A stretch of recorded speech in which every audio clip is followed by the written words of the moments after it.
Hi అండి. తెలుగు పెట్టుబడి ఛానల్‌కి స్వాగతం. ఇండియాలో ఒక మర్రి చెట్టు కింద ఐదుగురితో ఒక కంపెనీ స్టార్ట్ అయిందంట. అదేంటో మీకు తెలుసా? అదే బాంబే స్టాక్ ఎక్స్‌చేంజ్ అండి. మన లాస్ట్ వీడియోలో మనము స్టాక్ మార్కెట్ కింద స్టాక్ ఎక్స్‌చేంజెస్ అదే బీఎస్‌ఈ, ఎన్ఎస్‌ఈ అని మాట్లాడుకున్నాం కదా! దాని గురించి ఫర్దర్‌గా ఇంకో వీడియో చేస్తానన్నాను. ఇదే ఆ వీడియో. ఇండియాలో పెద్ద స్టాక్ ఎక్స్‌చేంజెస్ 2 ఉన్నాయండి. అదే BSE, Bombay stock exchange, NSE, national stock exchange. BSE అనేది ఏషియాలోనే అన్నిటికంటే oldest and most established stock market అండి. అది ముంబైలో ఉంది. దాన్నే సెన్సెక్స్ అని కూడా అంటారు. మీరు న్యూస్‌లో వింటుంటారు కదా! సెన్సెక్స్ పడింది, సెన్సెక్స్ పెరిగింది అని చెప్పి. దీన్నే బీఎస్ఈనే సెన్సెక్స్ అని కూడా అంటారు. సో, మనం మాట్లాడుకున్నాం కదా! కంపెనీసు షేర్స్ సెల్ చేయాలంటే వాటిని అవి రిజిస్టర్ చేసుకోవాలి అని చెప్పేసి. కంపెనీస్ బీఎస్‌ఈ దగ్గర కానీ, ఎన్ఎస్‌ఈ దగ్గర కానీ వాటిని అవి రిజిస్టర్ చేసుకోవాలండి. రిజిస్టర్ చేసుకోవడానికి అవి రిజిస్ట్రేషన్ ఫీజ్, యాన్యుయల్ ఫీజ్ లాంటివి కూడా పే చేయాల్సొస్తుంది. సో, ఫర్ ఎగ్జాంపుల్ ఒక ఎంబీబీఎస్ చదువుకున్న వ్యక్తి తన ప్రాక్టీస్ స్టార్ట్ చేయాలంటే మెడికల్ బోర్డ్ దగ్గర ఎలా అయితే లైసెన్స్ తీసుకొని పర్మిషన్ తీసుకోవాలో, అలాగే కంపెనీస్ కూడా వాటి స్టాక్ సెల్ చేయాలి అంటే బీఎస్‌ఈ దగ్గర కానీ, ఎన్ఎస్‌ఈ దగ్గర కానీ రిజిస్టర్ చేసుకోవాలి. అలా వాటిని రిజిస్టర్ చేసుకున్న కంపెనీస్‌నే ఈ స్టాక్ ఎక్స్‌చేంజెస్‌లో లిస్టెడ్ కంపెనీస్ అని కూడా అంటారు. మీరెప్పుడైనా లిస్టెడ్ కంపెనీస్ అని విన్నారనుకోండి, అంటే అర్థం ఏంటి అంటే అవి వాటిని రిజిస్టర్ చేసుకున్నాయి అని చెప్పి అర్థం. సో, బీఎస్‌ఈ అనేది ఓల్డెస్ట్ కంపెనీ అని చెప్పి నేనన్నాను కదా! సో, బీఎస్‌ఈ ఎలా అంటే మన గ్రాండ్ పేరెంట్స్ లాగా అండి. ఈజీ గోయింగ్ పర్లేదులే, ఏం ఏం పర్వాలేదులే అని చెప్పేసి కొత్త వాళ్ళకి ఎంకరేజ్‌మెంట్ ఇచ్చి ఇట్స్ ఓకే. పర్లేదులే, తక్కువ ఫీజయినా పర్లేదులే, అలా అని చెప్పి లీనియంట్‌గా ఉండే టైప్ కంపెనీ అండి. బీఎస్‌ఈలో కొత్త కంపెనీస్ కానీ, చిన్న చిన్న కంపెనీస్ కానీ ఎక్కువ రిజిస్టర్ చేసుకోవడానికి ఇష్టపడుతుంటాయి. ఎందుకంటే బీఎస్‌ఈ చాలా ఫ్లెక్సిబుల్, పైగా కాస్ట్ ఎఫెక్టివ్ కూడా. వెరస్ ఎన్ఎస్‌ఈ ఎలా అంటే ఫాస్ట్ గోయింగ్, గ్రాండ్ చిల్డ్రన్ లాగా ఫాస్ట్ గోయింగ్ విత్ టెక్నాలజీ ఎక్కువ ఫాలో అవుతుంటారు. తొందరగా పనులు చేసేయాలి, ఎక్కువ బాగా చేయాలి అని అనుకునేలాంటి టైప్. జస్ట్ ఎగ్జాంపుల్‌కి చెప్తున్నాను అంతే అండి. సో, ఎన్ఎస్‌ఈ టెక్నాలజీలో చాలా ముందుంటుంది. చాలా ఫాస్ట్ అండ్ ఫీజ్ విషయంలో కూడా హైయర్ ఫీజ్ ఉంటుంది. అందుకే ఎన్ఎస్‌ఈని ప్రీమియం అని కూడా అంటారు. ఎందుకు ఎన్ఎస్‌సి అంత ఫాస్ట్‌గా ఉంటుంది? ఎందుకు బీఎస్‌సికి, ఎన్ఎస్‌సికి అంత తేడా అంటే, బీఎస్‌సి చాలా ముందు నుంచి ఉంది కదా! సో, ఆహ్, అందులో 5,000కి పైగా కంపెనీస్ రిజిస్టర్ ఉన్నాయి. చాలా ఏళ్ల తరబడి ఉంది. సో, అది కొంచెం ఓల్డ్ స్కూల్ లాగా చాలా ముందు నుంచి ఉంది కాబట్టి వైస్‌గా ఉంటుంది. ఎన్ఎస్‌సి కొత్తగా స్టార్ట్ అయింది కాబట్టి ఫాస్ట్ పేస్డ్‌గా ఉంటుంది. ఎన్ఎస్‌సిలో రిజిస్టర్ అయ్యే కంపెనీస్ అంతా కూడా చాలా పెద్ద పెద్ద ఇన్వెస్టర్స్‌ని అట్రాక్ట్ చేయాలనే ఉద్దేశంతో ఉంటారు. అండ్ పెద్ద మ్యూచువల్ ఫండ్స్, ఫారిన్ ఇన్వెస్ట్‌మెంట్స్ ఇలాంటి వాటిని అట్రాక్ట్ చేయడానికి ట్రై చేస్తూ ఉంటారు. టెక్నాలజీ ఎక్కువుంటుంది. లిస్టింగ్ ఫీస్ ఎక్కువుంటుంది. So, NSC fast going, BSC is steady going and open to new joiners లాగా అన్నమాట. సో, ఇప్పుడు ఎన్ఎస్‌సి, బీఎస్‌సి గురించి తెలుసుకున్నాం కదా! సెన్సెక్స్ ఎలా డిసైడ్ అవుతుంది? సో, సెన్సెక్స్‌లో చాలా కంపెనీస్ లిస్ట్ అయి ఉంటాయని నేను ఇప్పుడే చెప్పాను కదా! కానీ ఇప్పుడు 5,000 ప్లస్ కంపెనీస్ అన్నాను కదండీ! అన్ని కంపెనీస్ పెర్ఫార్మన్స్ చూడడం చాలా కష్టం కదా! ఎందుకంటే సెన్సెక్స్ ప్రతి నిమిషం అప్‌డేట్ అవుతూ ఉంటుంది. ప్రతి సెకండ్ అప్‌డేట్ అవుతుంటుంది. సో, సెన్సెక్స్ బీఎస్‌ఈ వాళ్ళు ఎలా డిసైడ్ చేస్తారు అంటే, బీఎస్‌ఈ దగ్గర రిజిస్టర్ అయి ఉన్న అన్ని కంపెనీస్‌లో ఒక 30 కంపెనీస్‌ని చేసుకుంటారు. ఎలా చేస్తారు? ఏ కంపెనీస్ మార్కెట్ వాల్యూ అయితే చాలా ఎక్కువ ఉంటుందో, మార్కెట్ క్యాపిటల్ ఏ కంపెనీ అయితే మార్కెట్‌కి చాలా ఎక్కువ డబ్బుల్ని తీసుకొచ్చి ట్రేడింగ్ చేయడానికి చూస్తుందో, అలాంటి ఒక 30 కంపెనీస్‌ని డిసైడ్ చేసి, ఆ కంపెనీస్ ఎలా పెర్ఫార్మ్ చేస్తున్నాయి అనే దాన్ని బట్టి సెన్సెక్స్ అనేది డిసైడ్ అవుతుంది. ఆ కంపెనీస్ పెర్ఫార్మన్స్ బట్టే సెన్సెక్స్ పెరగటం, తగ్గటం అనేది మనం వింటుంటాం అనమాట. సో, ఈ 30 కంపెనీస్ ఫిక్స్‌డా? కాదు. ఆ 30 కంపెనీస్ ఫిక్స్డ్ అయితే మిగతా కంపెనీస్ పరిస్థితి ఏంటండి? అలా కాదు. ఈ 30 కంపెనీస్ అనేది ప్రతి 6 మంత్స్‌కి చేంజ్ అవుతూ ఉంటుందనమాట.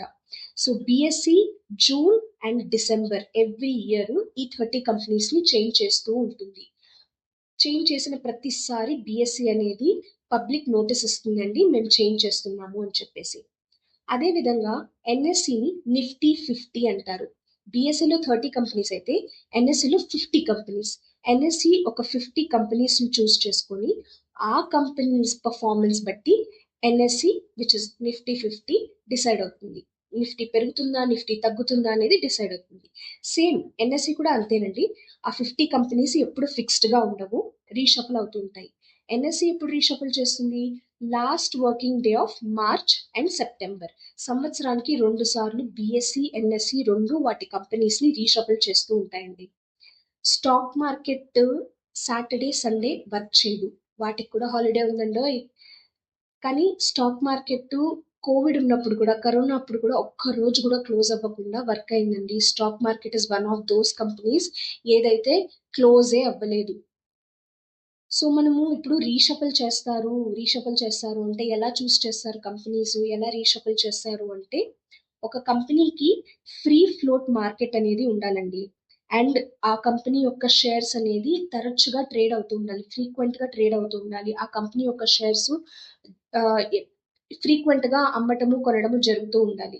పైగా ఏ కంపెనీ అయినా మినిమం 3 to 6 months అని రిజిస్టర్ అయి ఉంటే కానీ దీంట్లో ఎలిజిబుల్ అవ్వదన్నమాట. ఫ్రీ ఫ్లోట్ మార్కెట్ క్యాప్ అని అన్నారు, అదేంటది అని అంటున్నారా? సో ఒక కంపెనీ దగ్గర ఫర్ ఎగ్జాంపుల్ 500 క్రోర్స్ ఉందనుకోండి, ఆ కంపెనీ వాళ్ళ సొంతానికి ఒక 100 క్రోర్స్ పెట్టుకొని 400 క్రోర్స్ తో పబ్లిక్కి వచ్చింది అనుకోండి, ఆ కంపెనీకి ఫ్రీ ఫ్లోట్ మార్కెట్ క్యాప్ బాగా ఉంది అని అర్థం. అదే ఆ కంపెనీ 400 క్రోర్స్ వాళ్ళ దగ్గరే పెట్టుకునేసి 100 క్రోర్స్ పబ్లిక్ ఇచ్చారనుకోండి, అది అంత ఫ్రీ ఫ్లోట్ మార్కెట్ లేదు అని అర్థం. సో మీ దగ్గర ఉన్న మీ దగ్గర ఉన్న డబ్బుని మీరు మార్కెట్కి ఎంత ఎక్కువ తీసుకొస్తున్నారు, మీ దగ్గర ఎంత ఉంది, ఈ రేషియో బట్టి ఫ్రీ ఫ్లోట్ మార్కెట్ క్యాపిటల్ అని కూడా అంటారనమాట. సో ఇప్పుడు మీకు చెప్పాను కదా నేను, 30 కంపెనీస్ బట్టి సెన్సెక్స్ పర్ఫార్మెన్స్ డిసైడ్ అవుతుంది, 50 కంపెనీస్ బట్టి నిఫ్టీ పర్ఫార్మెన్స్ డిసైడ్ అవుతుంది అంటే. కానీ బీఎస్సీ దగ్గర 5000, ఎన్ఎస్సీ దగ్గర దాదాపు 2000 కంటే ఎక్కువ కంపెనీస్ ఉన్నాయండి. సో ఒక్కొక్కసారి ఆల్రెడీ స్టాక్ మార్కెట్లో ఉన్న వాళ్ళు ఒక్కొక్కసారి అనుకుంటూ ఉంటారు, ఇవాళ మార్కెట్ చాలా బాగా పెరిగింది కానీ నా పోర్ట్ఫోలియో పెరగలేదే అని అనుకుంటూ ఉంటారు. లేకపోతే ఇవాళ మార్కెట్ పడిపోయింది బట్ నా పోర్ట్ఫోలియో బాగా పెరిగింది అని. ఎందుకు అంటే ఆ సెన్సెక్స్ నిఫ్టీ డిసైడ్ అయ్యేది ఆ 30-50 కంపెనీస్ బట్టి. మీ కంపెనీ అందులో ఉండొచ్చు, ఉండకపోవచ్చు. మీ కంపెనీ చాలా బాగా పర్ఫామ్ చేసి ఉండొచ్చు, బట్ ఆ 30 కంపెనీస్ లేదా ఆ 50 కంపెనీస్ సరిగ్గా పర్ఫామ్ చేయలేదు కాబట్టి స్టాక్ మార్కెట్ పెరిగిండొచ్చు, లేకపోతే పడిపోయి ఉండొచ్చు. సో ఎప్పుడు కూడా మార్కెట్ పెరిగింది కాబట్టి నా పోర్ట్ఫోలియో పెరగాలి, మార్కెట్ పడిపోయింది కాబట్టి నా పోర్ట్ఫోలియో పడిపోయి ఉంటుంది అని అనుకోకండి. సో ఇది తెలియడం వల్ల మీకు తెలుస్తుంది, డైరెక్ట్గా కరెక్ట్ అయి ఉండదండి. బట్ అవును, వార్ జరిగినప్పుడు మార్కెట్స్ చాలా పడిపోయాయి, అప్పుడు ఎంతో కొంత పడిండొచ్చు. కానీ మీ కంపెనీ ఇన్ జనరల్ బాగా పర్ఫామ్ చేస్తుంది అంటే మీ పోర్ట్ఫోలియో బాగానే ఉంటుంది. సో ఎప్పుడు కూడా ఆ తేడాలు అనేది ఎప్పుడు ఉంటాయన్నమాట. ఇప్పుడు మీకు నేను బీఎస్సీ అండ్ ఎన్ఎస్సి వెబ్సైట్ చూపిస్తాను, ఓకేనా?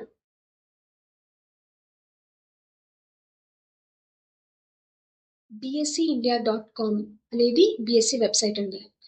మీరు ఓపెన్ చేశారనుకోండి, మీకు సెన్సెక్స్ ఎంత ఉంది అంతా చూపిస్తుంది.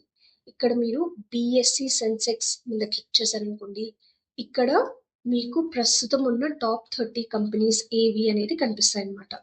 సో మీరు చూడొచ్చు ఏమేమి కంపెనీస్ ఉన్నాయా టాప్ 30 కంపెనీస్ అని చెప్పి.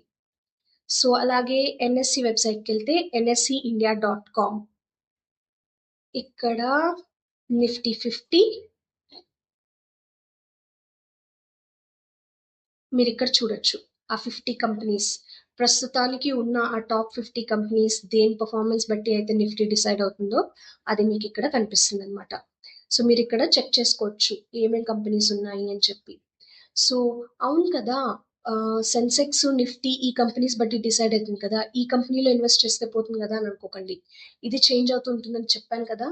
పైగా టాప్ కంపెనీస్లో ఉంది, లేదా నిఫ్టీ 50 లేదా బీఎస్సీలో ఉంది కాబట్టి ఆ కంపెనీ బాగా పర్ఫామ్ చేస్తుంది, లేకపోతే పర్ఫామ్ చేయదు అని అనుకోకండి. అలా ఎప్పుడూ ఉండదు. ప్రతి కంపెనీ వాటి బిజినెస్ వల్ల, వాటి ఫినాన్షియల్స్ వల్ల, వాటి పర్ఫార్మెన్స్ వాటికి ఉంటుందండి.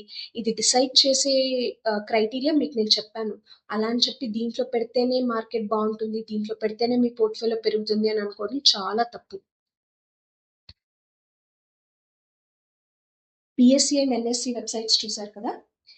మనము లాస్ట్ వీడియోలో చెప్పాను కదా! ఈ స్టాక్ ఎక్స్‌చేంజెస్ కింద స్టాక్ బ్రోకర్స్ ఉంటారు అని చెప్పేసి. So, for example Zerodha, grow, Angel one ఇంకా ఇలా చాలా ఉన్నాయండి. నేను జస్ట్ ఎగ్జాంపుల్ చెప్పానంతే. నా ప్రిఫరెన్స్ అనేం కాదు. సో, ఎలాగైతే బ్యాంక్‌లో డబ్బులు పెట్టుకోవాలి అంటే మనం బ్యాంక్‌లో అకౌంట్ ఓపెన్ చేయాలో, అలాగే మనం షేర్స్ అమ్మాలి, కొనాలి అంటే ఈ స్టాక్ బ్రోకర్స్ దగ్గర మనం అకౌంట్ ఓపెన్ చేసుకోవాలండి. అది చాలా సింపుల్ ప్రొసీజర్. మీకు లింక్ నేను డిస్క్రిప్షన్‌లో పెడతాను. మీరు చెక్ చేసుకోవచ్చు. సో, మీరు స్టాక్ మార్కెట్‌లో ట్రేడ్ చేయాలి అంటే డీమ్యాట్ అకౌంట్ ఓపెన్ చేయాలి. డీమ్యాట్ అకౌంట్ అంటే డీమెటీరియలైజ్డ్ అకౌంట్ అని. ఏం లేదండి. ఇంతకుముందు షేర్స్ కొనుక్కునే వాళ్ళకి షేర్స్‌కి పెద్ద పెద్ద బాండ్ పేపర్స్ లాంటి పేపర్స్ ఇచ్చేవారు. దాన్ని ఇప్పుడు ఆన్‌లైన్ చేసేసారనమాట. మీరు వినే ఉంటారు. నేను కూడా చిన్నప్పుడు విన్నాను. ఎవరో ఇంట్లో అంతా క్లీన్ చేసేటప్పుడు చాలా షేర్ సర్టిఫికేట్స్ దొరికాయి. ఇప్పుడు చాలా కాస్ట్ ఉంది. చాలా డబ్బులొచ్చాయి అని చెప్పేసి. అలాంటివేమి లేకుండా ఇప్పుడు మొత్తం ఆన్‌లైన్‌లోనే వచ్చేసిందండి.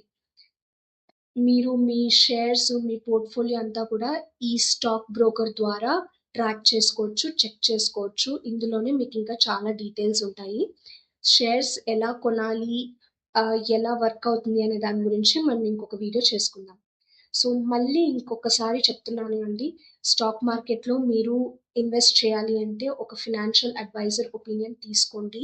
మీకు చాలా బాగా తెలిసి ఉంటే మాత్రమే సొంతంగా ట్రై చేయటానికైనా ఆలోచించాలి. ఊరికే మీరు ఏదో కొన్ని వీడియోలు చూసేసి మనం డిసైడ్ చేసేస్తాము, తీసేసుకుందాము, మనం ఇన్వెస్ట్‌మెంట్ స్టార్ట్ చేసాము అంటే అది అంత కరెక్ట్ కాకపోవచ్చు ప్రతి ఒక్కళ్ళకి. సో, జాగ్రత్తగా డెసిషన్స్ తీసుకోవాలి అండి. మనం కష్టపడి సంపాదించే డబ్బుల్ని పోగొట్టుకోకూడదు. జాగ్రత్తగా సేవ్ చేసుకోవాలి. సో, అవగాహన పెంచుకోండి, తెలివిగా ఎంచుకోండి, జాగ్రత్తగా ఉండండి.